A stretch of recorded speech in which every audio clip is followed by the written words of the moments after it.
I, Donald John Trump, do solemnly swear. I, Donald John Trump, do solemnly swear.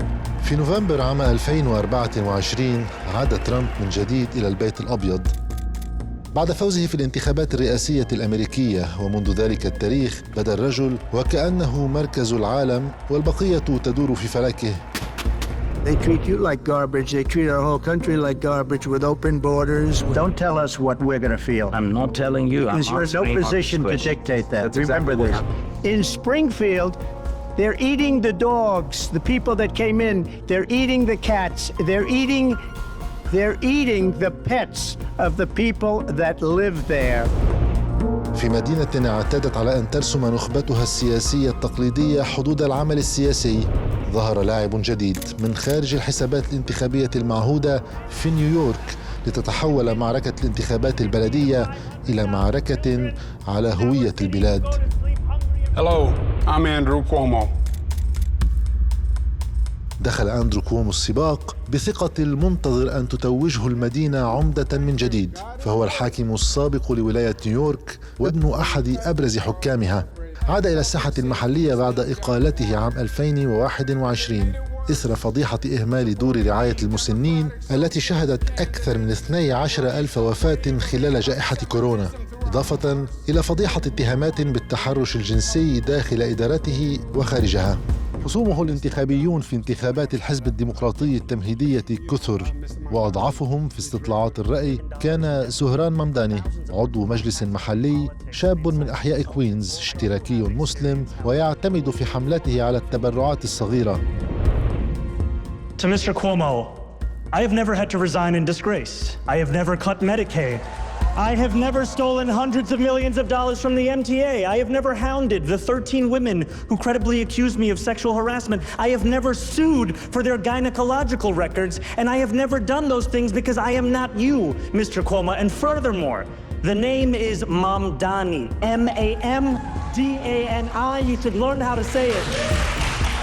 ولكن ما بدأ كحملة رمزية تحول إلى عاصفة سياسية. To the latest on the stunning upset in New York City's mayoral primary, sending shockwaves through the Democratic Party. That's a name and face you're going to get to know. In a stunning upset, 33-year-old state assemblyman Zohran Mamdani has declared victory over former Governor Andrew Cuomo in the New York City Democratic mayoral primary. A shocking turn of events, Zohran Mamdani has declared victory in New York City's Democratic mayoral primary. My friends, we have done it. I will be your Democratic nominee for the mayor of New York City. زلزال سياسي ضرب أروقة الحزب الديمقراطي مع انتصار ممداني في الانتخابات التمهيدية بعد أن ألقى الحزب بثقله دعما لكوومو في مواجهة ممداني. ذهبنا إلى نيويورك للقاء ممداني نفسه لنفهم منه أكثر عن تأثير هذه الانتخابات. New York mayor candidate and council member Zahran Mamdani, thank you for joining us. Very welcome. Thank you for having me. The primary victory in itself didn't just change the landscape of New York, but it went globally, and thus we're here. Why do you think that struck such a chord globally and locally at the same time? You know, I think politics for so many has become synonymous with despair, a notion that the best we can afford is what we have already. And yet for so many New Yorkers and for people across the world, it's not enough to feed their families. And our campaign was built around the notion that a city's greatness comes from its ability of its residents to afford to be able to live there. And that it is not too much to ask that those residents can afford their rent, they can afford their metro card, they can afford their childcare, and that they can live a dignified life. بانتصار ممداني المدعوم من التقدميين المعارضين لنهج الحزب الرسمي من أمثال السيناتور بيرني ساندرز والنواب ألكسندريا أوكاسيو كورتيز وإلهان عمر وغيرهم. ارتدادات الزلزال توسعت لتؤرق دوائر البيت الأبيض ورئيسه الذي فاز بأجندة شعبوية في الانتخابات الرئاسية الأخيرة، ورأى في حالة ممداني خطراً قادراً على ركوب موجة التذمر والغضب الشعبي نفسه الذي أوصل ترمب إلى الرئاسة والسير بالنقمة الشعبية إلى الضفة الأخرى عوضاً عن تسخيرها وقوداً للحكم الحالي. It's impossible to think that New York City can have a communist mayor. He's a communist. He's not a socialist, by the way. There's a big difference. He's a communist. He's down and dirty. He's a communist. He hates police. He wants to get rid of all police. I mean, how can a policeman? He hates Jewish people, and yet he's got Jewish people supporting. He hates Jewish people. لم يقتصر السخط الترامبي على الهجوم الإعلامي، بل وصل إلى دعمه كومو الذي عاد إلى سباق انتخابات عمدة نيويورك بوصفه مرشحاً مستقلاً رغم خسارته الانتخابات التمهيدية للحزب الديمقراطي أمام ممداني. I think he should stay. I think he has a shot. Would you prefer him over? Well, I don't want to say. You know, I'm a Republican. He's a Democrat or an independent. No, I think Andrew would have a good shot of winning. You know, Andrew Cuomo is the former governor of the state. He led the state for more than a decade. He's the son of a former governor himself. And he is someone that built an entire campaign on a notion of inevitability, that he would win. The question was just by how much. We beat him by 13 points. We won the most votes in New York City primary history. And he's struggling to come to terms with that. And yet what we know is that New Yorkers continue to want a politics of the future. And yet in his desperation, he's willing to work even with someone like President Trump, solely unified by a hope to defeat our campaign.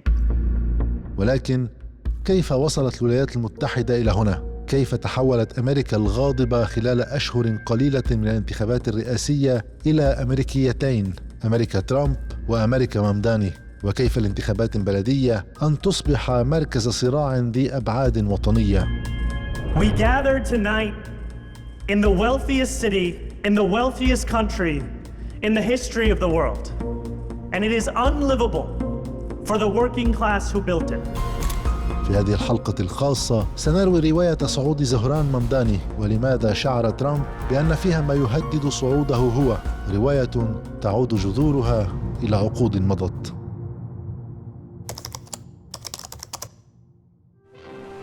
It's a great day for Elizabeth, New Jersey. في منتصف القرن العشرين بدت أمريكا وكأنها وصلت إلى ذروة التاريخ. من رحم الحرب العالمية الثانية بنت الولايات المتحدة إمبراطوريتها على أنقاض إمبراطوريات العالم القديم في أوروبا. قابلنا الاقتصادي ريتشارد وولف ليخبرنا عن مصادر ذلك الصعود الأمريكي وعن وعد الطبقات الدنيا والوسطى بالحلم الأمريكي. I would argue that the United States was absolutely dominant from the end of World War II, 1945, to around the mid-70s. Those 30 years, 30 années glorieuses, were spectacular for the United States. It was the only economy to emerge from World War II largely unaffected. I mean, it's important for people to remember. Bombs fell on Pearl Harbor in Hawaii. After that, nothing. No bomb fell here. Nothing was destroyed. No factory burnt. Nothing. And the number of troops were sent to Europe and Japan, but they were relatively small as a percentage of the population. Perhaps most important to understand was that the war was an economic blessing to the United States because it put millions of people back to work who had been unemployed for the entirety of the 1930s. The Great Depression staggered the American economy. Production fell. It's not that it didn't grow, it fell. In 1933, 25% of the American labor force is out of work. 1 out of 4 workers. Every family has an unemployed person. For the war, half the unemployed were put in a uniform, and the other half were given jobs making the uniform. So suddenly you had, and the guns, and the bullets, and the planes. So suddenly you had full employment. Never had that before. So the war is over. Germany is destroyed. Japan is destroyed. Britain, France, Germany, all destroyed. The United States is alone. If you wanted to rebuild your economy in Europe, you had to get American machines. You had to get American raw materials. When you couldn't afford it, the United States gave you a loan, Marshall Plan, to let you pay for what you bought. The Marshall Plan had a little clause in it that people don't know. Here is all this money. You can only use it to buy American goods. You can't use it for anything else. That's why it was a stimulus for the U.S. And it just made this a boom period. Good evening. ولكن الوعد الذهبي بدأ بالتآكل منذ سبعينيات القرن الماضي. انهار نظام بريتن وودز بعد أن أوقف نيكسون ارتباط الدولار بالذهب وتحول الاقتصاد من الإنتاج إلى المضاربة، ومع هذا التحول أصبحت وظائف ملايين الأمريكيين في مهب الريح. By the middle of the 1970s, this game is over. The Japanese have recovered. The Germans have recovered. The Europeans have recovered, which you knew they would. And now you're beginning to have competition. The United States had no competition. When the United States faces competition in the 1970s, what is it going to do? How is it going to deal? Because remember, the Japanese, the Germans, and others were very smart. They understood in the 30 glorious years, 45 to 75, that if you're going to rebuild your German economy or your Japanese economy, you have to do it in a focused way to defeat the United States, because the United States is global dominant. So when they come back competitively famous. The American companies, how did they handle the competition, whether it be from Volkswagen or anybody else? They did three things, American companies. The first thing is automation. We bring in the 1970s the computer into the production process. The computer, then the robot, then now artificial intelligence. A massive destruction of jobs, replacing workers with machines, number one. A real powerful innovation. Number two, at least as important, the export of jobs. Jobs, factories close across America. They were doing it before, but they really begin to do it in the 70s. The most advantageous, the most risky entrepreneurs move first. They go to China, they go to Vietnam, they go to India, they go to Brazil, they go to many places, and they make a fortune. It turns out they can pay a wage that's 1/4 of what they pay in Cincinnati or Chicago or St. Louis. And the ones left behind who are, I'm not going to go to China, that's too far away, realize they're going to lose the competition with the American who went first. So it becomes a mass exodus. In 30 years, American industry is hollowed out. It's gone. It's the car you drive, the toaster you make in your breakfast, it's all being brought from outside. And the factories here, if you go to Detroit if you haven't. Go look at the factories, the auto factories. They're empty, nothing happened. Weeds are growing out of the parking lots. They're finished, they're gone forever. The machines are rusted and dead. So what happens to the American economy? Well, for the 10% of the people who are rich, who buy shares of stock, they are having a wonderful time in the period 1975 to 2010. Why? Because they're participating in the profits to be made when you produce in China, pay the workers a quarter of what you pay, and keep the rest as your profits, which you share with your shareholders. Okay, we're having a wonderful time here. The stock market booms the way it never has. Only problem is the American people can't afford anything anymore because they have no jobs. I will faithfully execute the office of President of the United States. جاءت ثورة ريغن لتكرس ما اصطلح على تسميته بالنيوليبرالية، ضرائب أقل على الأغنياء وخصخصة وتفكيك للنقابات. قيل آنذاك إن اقتصاد أمريكا أصبح يدار من وول ستريت أكثر مما يدار من واشنطن. So in the 1970s, as the jobs disappear because the computer replaces the worker or the job is sent overseas, the American working class, particularly the highest paid workers in industry who had the strong unions, who had won high wages in the period decades, they were the ones that employers wanted to replace with the cheap labor the most because they were the savings of the high. It was as if history had a terrible trick to play on the American worker, that the more successful you are in winning higher wages, the greater the incentive you give the employer to replace you, either with a machine or a cheap worker overseas. So they left. And the American working class did not fight that battle, tried to, too weak. And so it solved the problem of the fact that it had poor wages now, lousy jobs, by taking on credit. And for the next 30 years, the sustenance of the consumer economy of the United States was on credit, not on earning wages. President Clinton in the 1990s was able to say twice, as if it were a joke, we are dependent on the credit card. Exactly. He understood. By 2010, you couldn't do it anymore because you had borrowed too much money, the working class, with no basic income with which to repay. So everything crashes in 2008 and 9. على وقع هذا التداعي البطيء أتى انفجار الأزمة المالية عام 2008 ليحطم ما تبقى من الحلم الأمريكي. وعلى حطام ذلك الوعد ارتقى باراك أوباما إلى الرئاسة باعتباره آخر الآمال لترميم الماضي.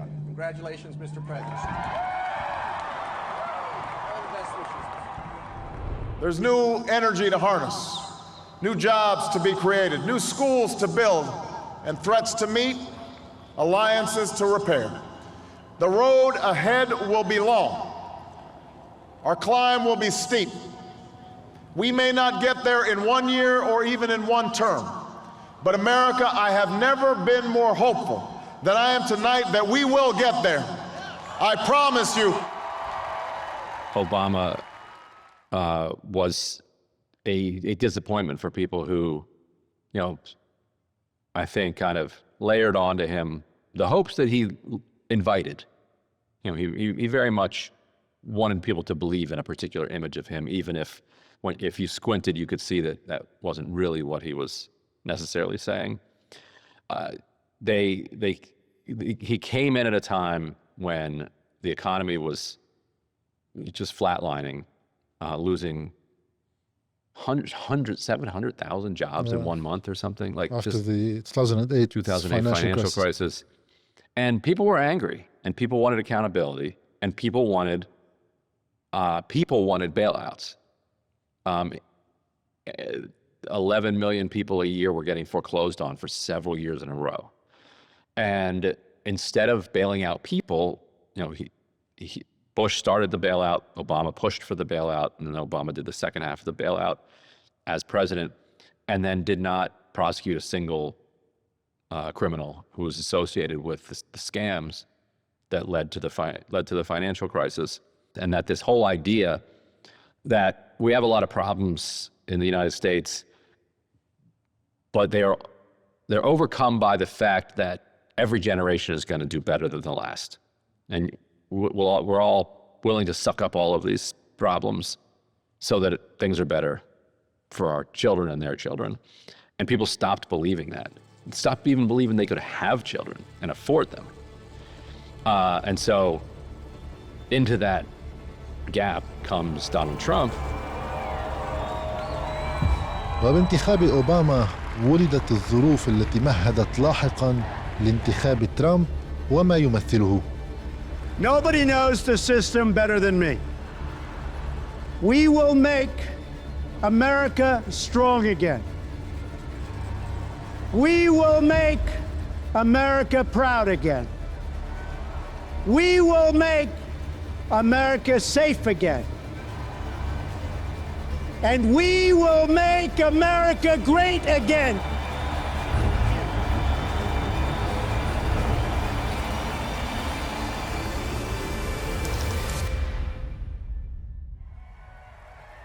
في خضم هذا الانحدار أدرك ترامب أن الغضب مادة سياسية.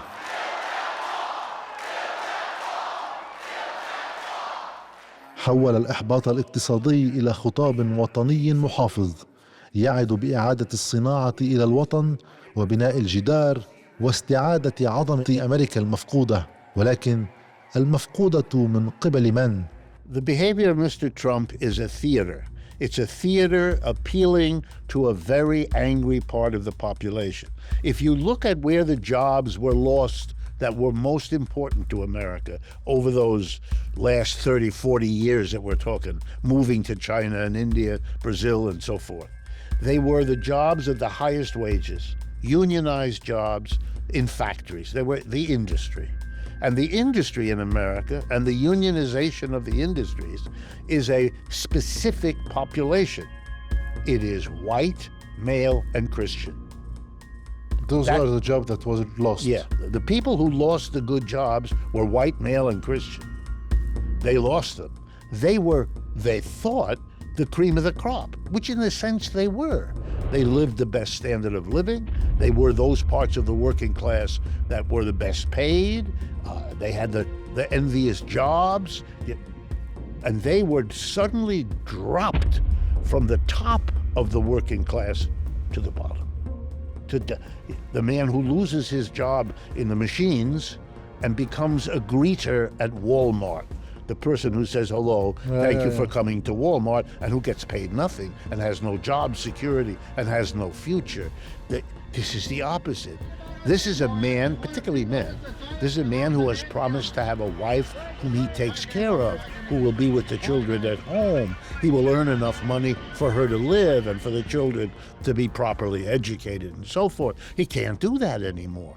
These are the years when the women in America, white women, black women always had to work, white women went into the workforce. They had to. There was no way, even with credit, that the family could survive the standard of living they had become used to. So now the wife and the husband have to go out to work full time. They come home, they're exhausted. They don't want to cook. So they buy ready-made food. That costs much more money. Blah, blah. So they borrow more money. You can see they're caught in they are very angry. وعود ترامب لم تكن اقتصادية بقدر ما كانت عقائدية. لم يكن الجدار لحماية الحدود فقط، بل لحماية هوية مهددة. كثر حتى من الحزب الجمهوري استهزأوا بترشح ترامب، غير مدركين العصب الذي أصابه خطاب ترامب لدى الكثير من الأمريكيين. There was not a organized movement behind Donald Trump the first time. And a lot of Republicans expected him to lose to Hillary Clinton, and this would be an amusing, detour that the party took, and then it would be back on track with another Jeb Bush type figure, whether it's Marco Rubio or Chris Christie or somebody. They put the house back in order. Yeah. That didn't happen, and so when Trump won, he didn't have a lot of loyalists. Or people who understood what his ideology was or necessarily shared it to staff his White House. ومع ذلك بدا ترامب قادرا في ظل غياب رؤية سياسية شديدة الوضوح على تحديد مصادر الغضب لدى كثير من الأمريكيين. And we will make America great again.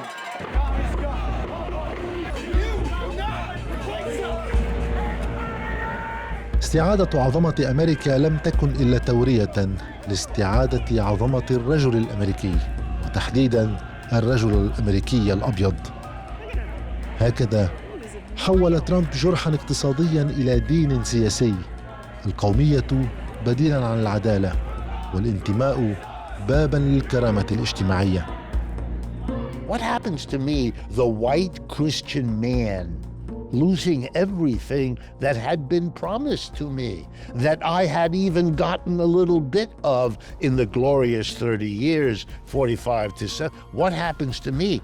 And the answer from the established politicians was nothing. We're going to do for you nothing.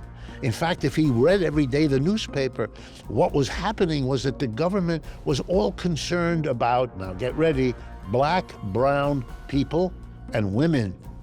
They were moving, demanding in the civil rights movement, the Me Too movement, Black Lives Matter movement. That's where the political punch was coming. So they were able to see nothing is done for me and everything is done for those people. And Mr. Trump is the revenge and reaction to that. من هنا ولدت الترامبية، حركة تمزج الخوف بالحنين والاقتصاد بالعرق والدين بالسياسة. صارت البطالة تلام عليها الهجرة، لا السياسات التي أعطت الأفضلية لتعظيم أرباح الشركات على أي شكل من أشكال العدالة الاجتماعية. وما بدا في ولاية ترامب الأولى مشروعاً شعبوياً قليل الترابط الفكري بات أشد تركيزاً ووضوحاً مع بداية ولاية ترامب الثانية. I think he was radicalized by his 4 years in exile. He's somebody who organizes his entire worldview around whether or not somebody supports him or not. He doesn't care what they believe in, what they think. If they like him, he likes them. The Democrats came after him.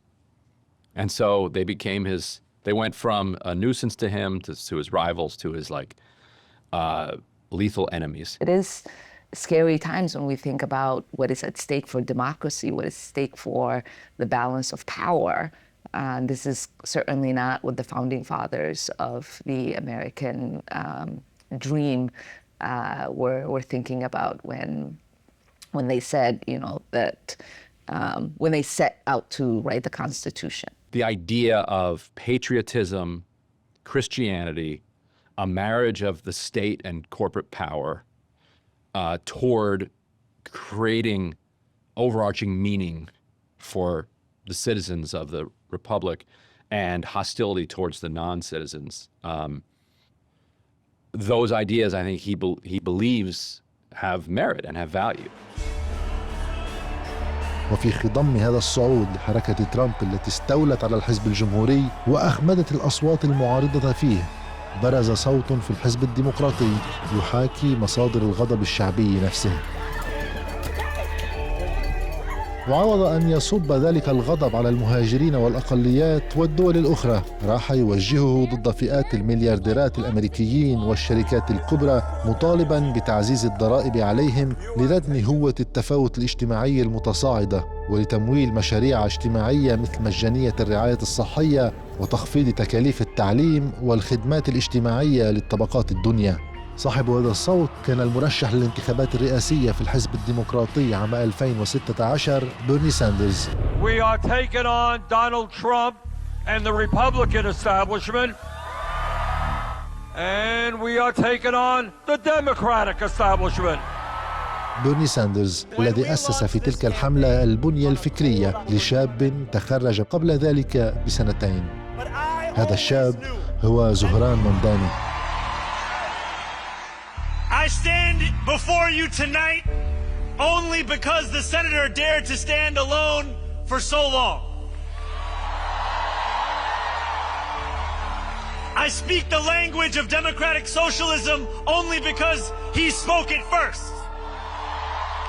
My journey in running for office in the first place, I launched on October 18th, 2019, and the first event that we had was to your Queensbridge rally. And I remember you walking out and sharing your vision for what this country could be. And to have you back here in Astoria again, it's just the ways in which you have inspired us, the path that you have tread that we now walk on, the very slogans of your mayoral campaigns, we echo them today. And in some sense, it is the energy that has powered so many of us for so long. شكل صعود ساندرز المفاجئ في تلك الانتخابات صدمة للمنظومة الحاكمة للحزب الديمقراطي التي كانت تستعد لتتويج هيلاري كلينتون في الانتخابات التمهيدية من دون منافسة تذكر، وخصوصاً مع خطاب ساندرز الطبقي من جهة وحربه على اللوبيات وتأثير المال في السياسة التي اتهمها بتحوير توجهات الحزب من مناصرة العمال والفقراء والطبقة الوسطى إلى مناصرة الشركات الكبرى وكبار الممولين الذين يدعمون السياسيين والمرشحين. Millions of Americans are giving up on the political process. And they're giving up on the political process because they understand the economy is rigged. They are working longer hours for lower wages. They're worried about the future of their kids. And yet, almost all new income and wealth is going to the top 1%. This rise of kind of woke politics was fueled deliberately by the Hillary Clinton campaign, because the Clinton campaign saw Bernie Sanders coming and saw that he was more progressive than he's Democratic socialist. He's gonna be to her left. And she had her speeches with Wall Street, Goldman Sachs, and Clinton and NAFTA. She's got her whole. She's stuck where she is in a neoliberal set of economic politics, and so they said, well, what we can do is triangulate. We can come at him from the left on these cultural issues. And they started calling him a single issue candidate, which is ironic. And they said, what's the single issue? And they said, the economy. It's a broad issue. That's a pretty. That's a broad issue. That's a pretty big issue. But they say it's just one issue, and she had this whole refrain that she would make, where she would say, "Bernie Sanders wants to break up the banks, but if you break up the banks, would that end racism?" And then the crowd says, "No. If you break up the banks, would that end homophobia? If you break up the banks, would that end sexism? Would that end mistreatment of immigrants? Would that end Islamophobia?" They say, no. He didn't have much of an answer for that, because the energy around these cultural issues was getting more powerful. ردت المنظومة الحاكمة للحزب الديمقراطي على التحدي الذي أطلقه بيرني ساندرز بإشعال حرب ثقافية وتبني خطاب حماية الأقليات. I have to say I'm with her. And I would also say that regardless of your politics, you cannot be a woman in the world and not see that this is a monumental time for women breaking the ceiling. I stand with her. والهدف كان محاولة البحث عن قاعدة انتخابية للحزب من دون خسارة تمويل اللوبيات الكبرى. I'm with her. The weakness of the political base of the Democratic Party, which they did not recognize, was the fact that starting in 1945, about a third of the American working class was members of trade unions. And the trade unions overwhelmingly supported the Democrats. And they provided many of the campaign workers during the political campaigns. They would just be union officials, still paid by the union, but working full-time for the Democratic Party to get out the vote, to mobilize, advertise.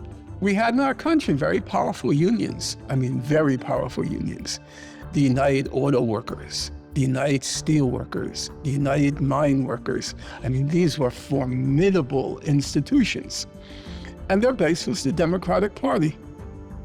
And if you look at the membership and the strength of American unions, it's a line going down without interruption from 1955, when it peaked, to the present. It is now 10% of the labor force unionized. It was once a third. That deprived the Democratic Party of an army of workers, party workers. Now in our country, we don't have auto workers anymore. We don't have steel workers. We don't have mine workers. It's all gone. And the unions collapsed. And the Democratic Party was looking for a new base. To deal with that problem, the Democratic Party made the decision to seek donations from the corporations of America, who had been funding the Republican Party because it was more their party. And an increasing number did that, particularly in California, which is more liberal anyway than the United States. Yeah. And so the high-tech people began, for example, by being the major donors of the Democratic Party. And that base became the minorities, various sexual minorities, racial minorities, ethnic minorities. They tried to create a new base, and they played the wokeness card to try to win over that base. And they made Trump determined to change that, determined to deprive the Democratic Party of that money. They were playing the wokeness card to the hilt. It proved to be a disaster in November, and so the wokeness temperature started to drop because they realized this is not going to get them what they hoped it would get them. So the woke culture was already dying. Obviously, a significant number of those what Democrats call marginalized people, which most marginalized people don't like being called marginalized people. understood that a lot of this wokeism was their bosses or professors or upper middle class white Americans deflecting class issues, and that they weren't actually seriously supportive of they're supportive of civil rights, but not to the extent that it would cost them anything. And so it had this effect of not only losing white working class voters in exchange for these more upper class white voters and upper class across the board, but then also losing Black and Hispanic working class voters as well.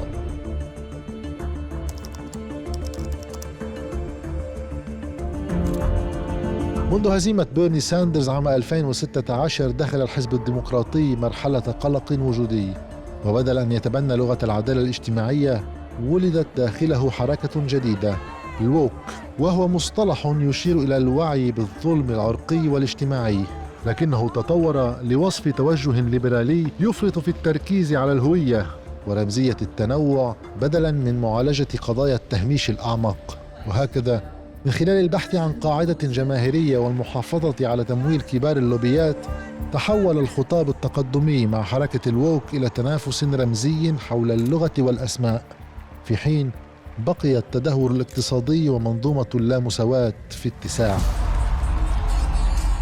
مع حركة بيرني ساندرز برز في الحزب الديمقراطي جيل جديد يحاكي غضب الناس وفي صدارة اهتماماته الهم الاجتماعي قبل سياسة حرب الهويات. They themselves ran very heavily on class issues. But they were in some ways a victim of their identities in an era where identity politics was the thing that everybody saw politics through. And so Sanders and AOC could say mostly the same thing, but people would hear it from AOC as more woke than they would hear it from Bernie Sanders, who's an old white guy. وفي وقت ختم فيه ترمب الصراع داخل الحزب الجمهوري لصالح حركته وأخمد أي صوت معارض من داخله، لا يزال الصراع مشتعلا داخل الحزب الديمقراطي مع توسيع قاعدة التقدمي الحزب التي أطلقها ساندرز ووصول عدد من النواب الذين يحملون مشروعا مشابها من أمثال أوكاسيو كورتيز وإلهان عمر ورشيدة طليب وغيرهم. That is what this election is about. And that is why Donald Trump is paying attention to this election. Ordinary people, working class people, black and white and Latino, Asian, gay and straight, coming together to take on the oligarchy. That is Trump's worst nightmare. Brothers and sisters, with your help over the next 8 days, this young man is going to make American history. This can no longer be a city of pied-à-terres for the rich and the global elite. New York City is a union town. New York City is a town of the working class. New York City is a creative hub because artists can afford to live here too. ولكن حتى الساعة لا تزال المنظومة الحاكمة للحزب صامدة وتستمر نيران الصراع في التوهج مع عدم تسليمها لهذا التيار الصاعد. What they are afraid of, brothers and sisters, is not only the question of bringing justice to New York City. You know what they're afraid of? They're afraid of Mr. Mamdani becoming an example to what can happen all over the country. وفي وسط هذا الصراع ظهر زهران ممداني في وجه مرشح منظومة الحزب الديمقراطي أندرو كومو. Mr. Mamdani, can I just jump in? Would you visit Israel as mayor? I've said in a UJA questionnaire that I believe that you need not travel to Israel to stand up for Jewish New Yorkers. And that is what I will be doing as the mayor. I'll be standing up for Jewish New Yorkers and I'll be meeting them wherever they are across the 5 boroughs, whether that's in their synagogues and temples or at their homes or at the subway platform, because ultimately we need to focus on delivering on their concerns. And just yes or no, do you believe in a Jewish state of Israel? I believe Israel has the right to exist. Not as a Jewish state? No, As a state with equal rights. ومن هنا تحول انتصاره المفاجئ في انتخابات الحزب التمهيدية إلى زلزال سياسي في صراع يحدد هوية الحزب السياسية وروحه تمهيدا للانتخابات النيابية كما الرئاسية القادمة. So Mamdani, he flowed out of that same post-2016 tendency. He is elected in, I believe, 2020 as a state assembly member. I remember covering his first campaign.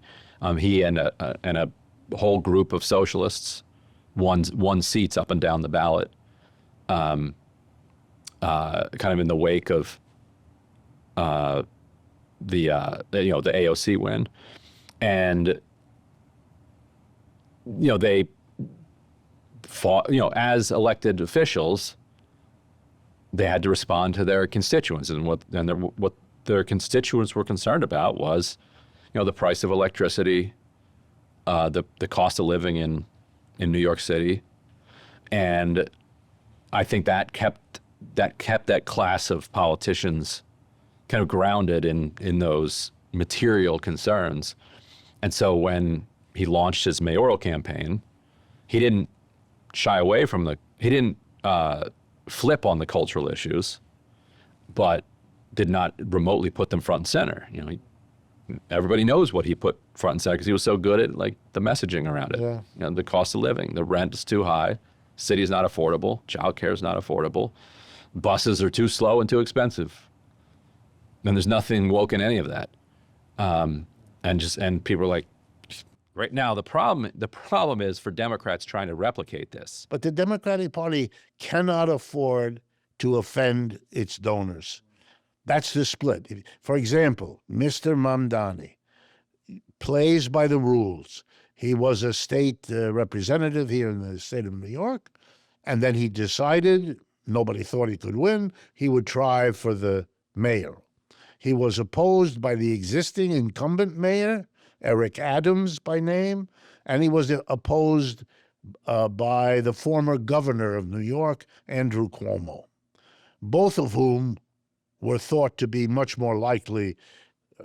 Adams had already won, and Cuomo was the great governor who had won the whole state.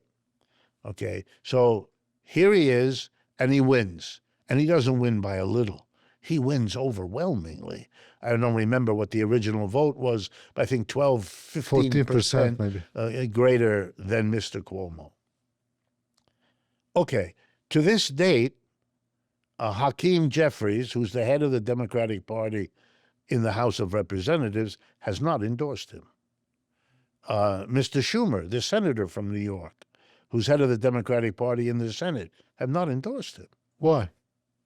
They are afraid. They don't know what to do. They will be rejected by their donors. وخلف ظاهرة ممداني ومعه تقدميو الحزب الديمقراطي يبرز انقسام جيلي كبير، حيث تتركز قاعدة هذا الجناح من الحزب لدى الشباب بصورة غالبة. I think the core issue is very simple. For young people in this country, there's no future. And that's why they're looking at a non-mainstream alternative, because the mainstream is a dead end. I was very struck. I went out to campaign for Zohran Mamdani. Yeah. You know what was the difference in age between me and the next person campaigning? Are you ready for this? A half century. 50 years. Yeah. The next person was about 25. That generation, huge student debt, doing 2 or 3 what are called gig jobs, which are dead-end jobs, no future, no present really, living at home with their parents still, some of them living with 3 or 4, 2 or 3 living with 3 roommates, no possibility of a family, nothing. That's زهران ممداني's army. حين بدأ أن صعود ممداني بدأ يشكل خطراً حقيقياً لإحداث الزلزال السياسي الكبير في انتخابات الحزب الديمقراطي التمهيدية لعمدة المدينة، وأن كومو المرشح المفضل من قبل المؤسسة الحزب الحاكمة أصبح مهدداً استخدمت الأسلحة السياسية كافة لمحاولة كبح تقدم ممداني. وفي المدينة التي يتركز فيها أكبر عدد من اليهود في العالم بعد تل أبيب، انطلقت محاولة اختبار موقف ممداني من دعم إسرائيل المستغرقة في حرب إبادتها في غزة. He had a big turnout on 20 to 30-year-olds. Part of that is fresh face. Part of it is we're socialists now and anti-Israel. And anti-Israel first, Jonathan. That's what was the driving passion in that primary. غير أن ممداني لم يتراجع في موقفه. Well, it's predominant because of the fact that our federal government has been funding a genocide that has taken the life of a Palestinian child one every single hour over more than the last year. And New Yorkers are horrified by what they have seen, and they are horrified by the complicity we have as Americans in funding it. And this is a race where I've been running with a vision of New York City, of meeting the needs of New Yorkers, and yet also speaking about the need for a politics to be consistent. And if you have a politics where you believe in the supposedly universal values of humanity, of liberty, of safety, of justice, the meaning of it can only come from the application of those values to everyone, and that must also include Palestinians. عوض أن يؤدي موقف ممداني إلى تراجع في تأييده، راحت الاستطلاعات تظهر صعودا أكبر له، وخصوصا لدى اليهود من سكان نيويورك. No, I'm a Jewish New Yorker. I'm really excited. Thank you so much for everything you're doing. It's incredible. وعوض أن يكون دعم الفلسطينيين موقفا خاسرا انتخابيا، تحولت صور الدمار إلى اختبار أخلاقي لكل سياسي أمريكي ولمدى استقلاليته مقابل ضغوط اللوبيات والمال. You know, things like Zohran Mamdani being able to run a campaign in New York City that's harshly critical of Israel, and that even public officials who are notorious for their support of Israel have found themselves in a very difficult position with him. Some of them have endorsed him, like Gerald Nadler, who was a member of our Congress and blindly pro-Israel. He endorsed him. He endorsed Mamdani. People like Chuck Schumer, who's the worst, the Senate Minority Leader now, formerly the Senate Majority Leader, he doesn't outright condemn him, which is unusual. Because he's so popular. Well, because of the fact that supporting the Palestinians is no longer a losing issue. On the contrary, even in places like New York, there's more support, according to the public opinion polls, more support for the Palestinians than for Israel. أظهرت الحرب كيف يعمل المال في السياسة. مليارات من التبرعات الانتخابية توجه لمعاقبة كل صوت مخالف، وشركات علاقات عامة تشوه المعارضين في الإعلام. هكذا أصبحت الانتخابات البلدية أكثر الانتخابات في الولايات المتحدة محلية من حيث طبيعتها، مركزاً في الصراع السياسي على مستوى الولايات المتحدة. فبعد فشل الحملات المتتالية في كبح تقدم ممداني، وبعد فوزه في الانتخابات التمهيدية بصورة صادمة، رفض خصمه كومو التسليم بالنتيجة وقرر الترشح للانتخابات العامة كمستقل. وبرز موقف الرئيس الأميركي ترمب كأكبر مهاجمين ممداني وكساع حثيث لتأمين ظروف خسارته في الانتخابات العامة. We don't need a communist in this country, but if we have one, I'm going to be watching over him very carefully on behalf of the nation. When we have a communist who's 33 years old, doesn't know a damn thing, practically he's never worked a day in his life, and he sort of caught on, right? And I'm not going to send a lot of money to New York. ومع تحول الانتخابات مدينة نيويورك إلى بند أساسي على قائمة العناوين السياسية في الولايات المتحدة المتسمة بشرخ عميق بين يسارها ويمينها، وصولاً إلى عودة مظاهر العنف في السياسة، من محاولة اغتيال ترمب إلى اغتيال النائبة الديمقراطية وزوجها في ولاية مينيسوتا، وصولاً إلى اغتيال الناشط اليميني تشارلي كيرك لم يسلم ممداني من التهديدات. You know, this is not an intellectual concern for me. Just a few days ago, there was a man from Texas who was arraigned in my home borough of Queens on the basis of making death threats to me and my family. He said that he wished an IDF bullet would go through my skull. He threatened to kill me, to kill my family, to kill those that I loved. And this is sadly, as you've said, an example of a political violence within our public life that has become a fixture where it should be a rarity. And all of this is in a moment where we are asking ourselves, will we allow ourselves to be intimidated by such threats, or will we continue? And the answer has to be that we continue forward. We continue forward with a vision of the city that unifies all 8.5 million people that call it home. And I am excited not only at the prospect of being the first Muslim mayor of this city, but also leading a city where we have close to 1 million of its residents being Jewish. And I'm proud to be the fact that I am the leading candidate with Jewish New Yorkers.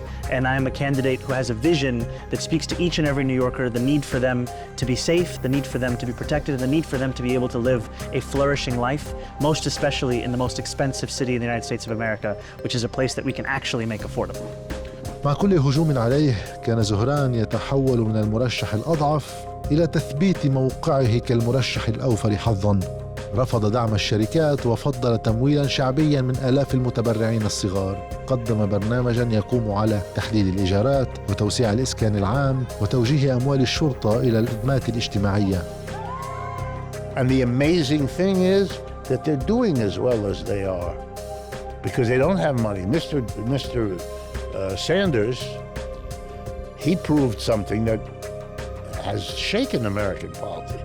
He really proved that he could get enough people that if the average person who gives, I believe it was $27, it adds up, and he has a war chest that's significant because that's as much money as the donors are giving.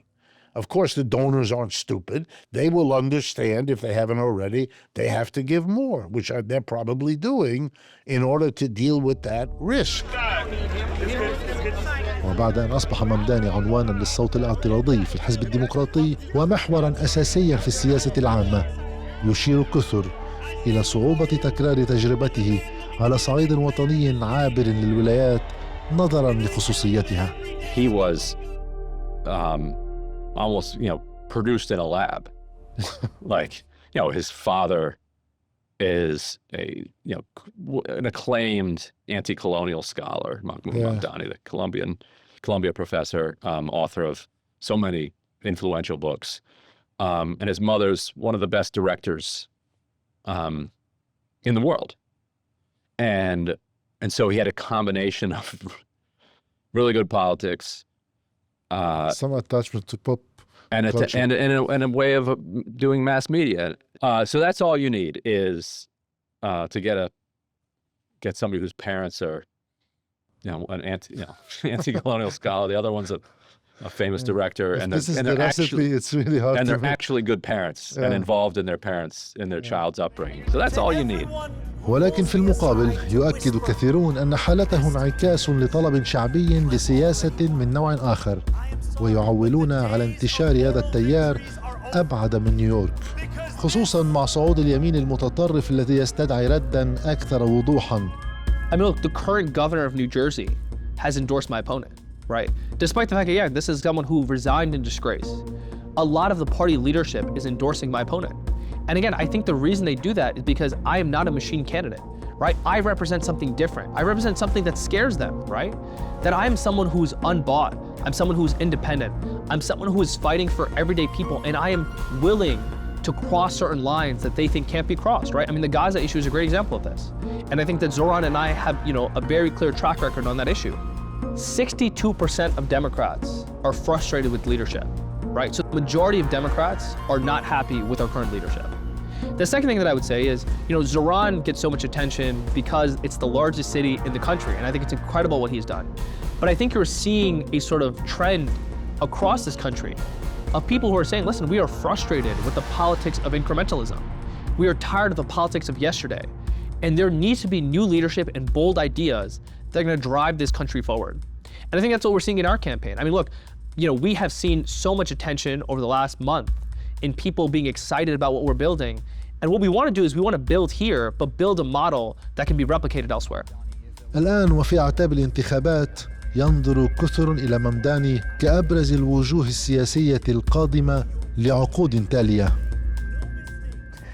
For a lot of young people, they feel like Democrats don't really care to address the issues that they face with affordability, whether it's buying a new house or being able to rent and not have 10 roommates, whether it is having one job or 3 jobs, whether it's choosing to start a family or not. Like that's their generation's struggle, and Zahran speaks to that. And you have candidates like Omar Fatah in Minneapolis who's speaking to that. You have Musab Ali in Jersey City who's speaking to that. Mr. Mamdani, if he plays his cards right, will not only be the mayor, he will then, if he wins, he'll become the politician on the left in America. He'll be the person ahead of Bernie Sanders or ahead of Alexandria Ocasio-Cortez and others who are now openly socialist. It is now possible to do that in the United States because the audience for it is enormous. في الوقت نفسه يحذر آخرون من أن معارك ممداني الحقيقية لم تبدأ بعد. Even if he gets elected, it's not certain yet, but it's looking that way because the election is pretty close and there hasn't been any upheavals. That's only when the battle begins. The battle begins the day he gets elected, because then the powers that be will do everything at their disposal to destroy his term of office so as to say, we told you so. Socialism doesn't work in this, as one real estate developer put it, in the capital of world capitalism, there's not going to be socialism. So they have to prove that it can't work. So behind the scenes, they will block money, cause all sorts of bottlenecks and dislocations to destroy him. أمريكا المنقسمة على نفسها لن تنهي أي انتخابات معاركها وانقساماتها، غير أن كوينز في نيويورك تبدو المقاطعة التي تختصر القصة الأمريكية كلها. منها ولد دونالد ترمب وريث المقاولات والأبراج العالية، وفيها تربى زهران ممداني ابن المهاجرين الذين جاءوا بلا شيء سوى الذاكرة. من كوينز ترمب وممداني، الواحد في القلب والقالب نقيض الآخر في كل شيء، لا يتشابهان إلا في أمر واحد، كلاهما يرى في أمريكا مشروعا لم يكتمل، لكن أحدهما يحلم بإعادتها لما كانت عليه، فيما الآخر يكافح من أجل ما يمكنها أن تكون عليه.